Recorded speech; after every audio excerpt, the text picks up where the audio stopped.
शासन ग्रंथ का स्वाध्याय हमारा प्रतिदिन चल रहा है और उस ग्रंथ में यही बताया गया है कि ये संसार की जो क्षण भंगुरता है वह कैसी है। अभी हम इस पूरे खेत कह दें, लहलहाता खेत, हरा भरा खेत, फूलों से भरा खेत अभी हमें फलता फूलता दिख रहा है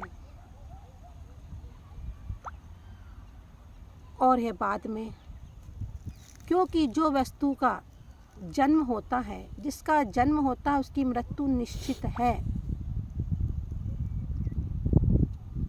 जो उत्पन्न होती है वो विनाश को प्राप्त होती है। ये हम प्रतिदिन सुन रहे हैं ग्रंथ के माध्यम से।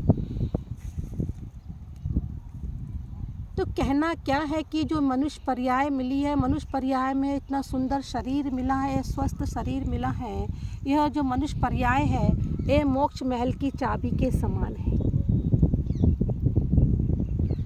जिस प्रकार से किसी मकान में घुसने के लिए, प्रवेश करने के लिए यदि ताला लगा होता है तो उसे किसी न किसी चाबी से खोला जाता है, तो मोक्ष महल में हमें ये जो मनुष्य पर्याय रूपी जो चाबी लगी हुई है, उस चाबी को हमें खोलना है और खोल करके हम मोक्ष के द्वार में प्रवेश कर सकते हैं। और इस मोक्ष के द्वार में प्रवेश करने के लिए हमें सबसे पहले अपने जीवन में श्रद्धान को उत्पन्न करना होगा।